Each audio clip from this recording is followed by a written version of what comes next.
நிறைய இவால்வ் ஆகிட்டேன். இங்கே கேரளாவிலெல்லாம் தமிழ்நாட்டில் மூவி நிறைய இவால்வ் ஆகிட்டேன். அது கூட ஆடியன்ஸ் நிறைய இவால்வ் ஆகிட்டேன். அப்போ உங்களுக்கு எங்கே தான் மோர் எக்ஸ்பெக்டேஷன் இருக்குது, கேரளாவில் தான் தமிழ்நாட்டில் இந்த மூவி கிட்ட?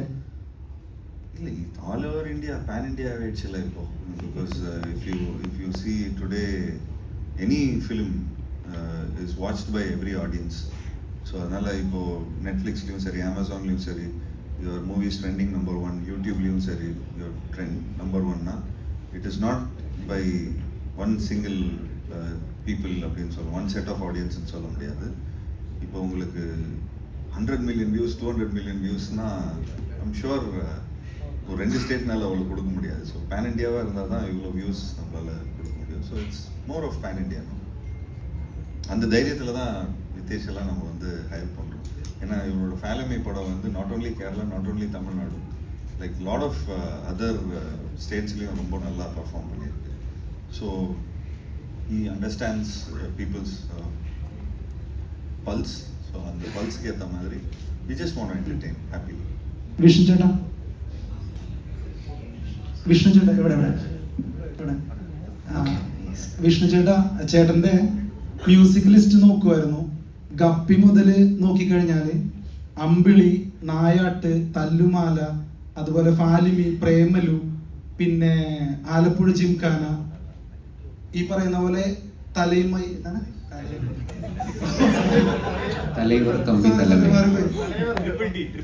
ട്രിപ്പിൾ ടി, ചവറ് പോലെ സിനിമകളൊന്നുമില്ല. പക്ഷെ ഉള്ള സിനിമകൾ മൊത്തം സംഭവമാണ്. എന്താണ് അങ്ങനെ ചെയ്യുന്നത്?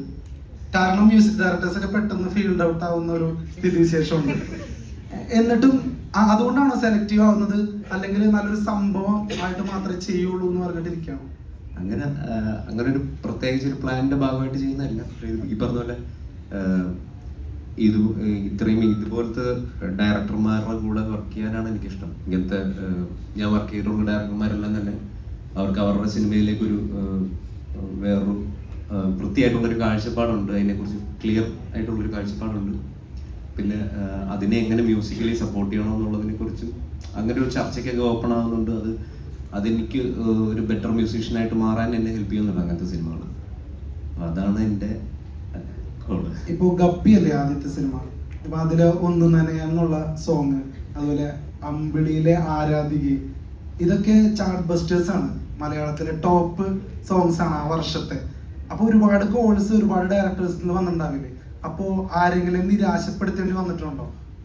അങ്ങനെയില്ല, പക്ഷെ കുറച്ച് പേരൊക്കെ അങ്ങനെ സിനിമകളായിട്ട് സമീപിച്ചിട്ടുണ്ട്. അതിൽ ഒരുപാട് സിനിമകൾ ഒരു സമയത്ത് ചെയ്യാനായിട്ട് അതിനുള്ളൊരു അങ്ങനെ കേപ്പബിൾ അല്ല ഞാൻ. അതുകൊണ്ട് ഒരു പടം തീർത്ത് കഴിഞ്ഞിട്ട് അടുത്ത പടത്തിലേക്ക് കയറും, അങ്ങനത്തെ ഒരു മൂഡ്. ഈ ഹിറ്റ് ഉണ്ടാക്കുന്നതിന്റെ ഒരു റെസിപ്പി എങ്ങനെയാണ്, ആ ഒരു പ്രോസസ് എങ്ങനെയാണ്? അത് ആദ്യത്തെ ട്യൂൺ തന്നെ ഓക്കെ ചെയ്യോ, അതോ ഇങ്ങനെ ഡയറക്ടറോട് ചോദിച്ച് അവരുടെ ഓക്കെ സജഷൻ ആയിരിക്കും ഓക്കെ ചെയ്യുന്നത്, അല്ലെങ്കിൽ എന്റെ ഇഷ്ടം? ഇതിന്റെ ഒരു മിഡിൽ ഗ്രൗണ്ടിൽ പിടിക്കും. പടത്തിനും മാച്ച് ആവണം, എനിക്കും കേൾക്കും എൻജോയ് ചെയ്യാൻ പറ്റുന്ന പാട്ടായിരിക്കണം എന്നുള്ള ഒരു കാര്യം നോക്കാറുണ്ട്. അത് ചർച്ചകളിലൂടെ വന്ന് എത്തുന്ന കാര്യങ്ങൾ തന്നെയാണ്, അല്ലാതെ എന്റെ മാത്രം തീരുമാനത്തിലൊന്നും ഫൈനലൈസ് ചെയ്യാം. ഈ പ്രേമലു 2ന്റെ വർക്ക് തുടങ്ങിയോ? ഇനി ഏതെങ്കിലും ഒരു ക്വസ്റ്റ്യൻ കൂടെ ചോദിക്കാവുന്നതാണ്, ആർക്കെങ്കിലും ചോദിക്കാനുണ്ടെങ്കിൽ. ജീവ സർ ഒരു ക്വസ്റ്റ്യൻ കൂടി. ജീവ സർ, ഇപ്പൊ മട്ടുമില്ല ദളപതിയോட படங்கள் நிறைய வாட்டி இதுபோல பிரச்சனைகள் ஏற்பட்டிருக்கு. இப்ப மட்டும் இல்ல, நிறைய படங்கள் அந்த தமிழ் நண்பர்கள் கேரளாவில் வந்து சினிமா பார்க்குற அளவுக்கு பிரச்சனைகள் சூழ்நிலை எல்லாம் வந்திருக்கு. அப்போ இப்போ സോറി സാർ മലയാളം. இப்போ தளபதியோட ஜனநாயகன் லாஸ்ட் படம் ஒரு வாட்டி மட்டும் இருக்குனி. அப்போ அந்த படத்துக்கு இவ்வளவு பிரச்சனை, ஆக்டர்ஸ் எல்லாம் ரொம்ப சப்போர்ட் பண்ணி நாங்க பாக்குறது இல்ல தமிழ்நாட்டுல. ஏன் சார் பயமா? நீங்க சரியா பார்க்கல, நிறைய பேர் சப்போர்ட் பண்ணிருக்காங்க. யாரெல்லாம் சார் சொல்லுங்க. அது நீங்க போய் பாருங்க சார், எனக்கு தெரியும் யாரெல்லாம் போய் பார்த்திருக்காங்க. சார் நாங்க பார்க்கல, பிகாஸ் எங்களுக்கும் ஒரு மனவலி. பார்க்கல, பாருங்க, பார்த்துட்டு சொல்லுங்க சார். என்ன சார் தளபதிக்கு மட்டும் இவ்வளவு பிரச்சனை? அது தளபதி கிட்ட போய். Thank you so much for the question. I know there's a lot of questions still waiting, and the wait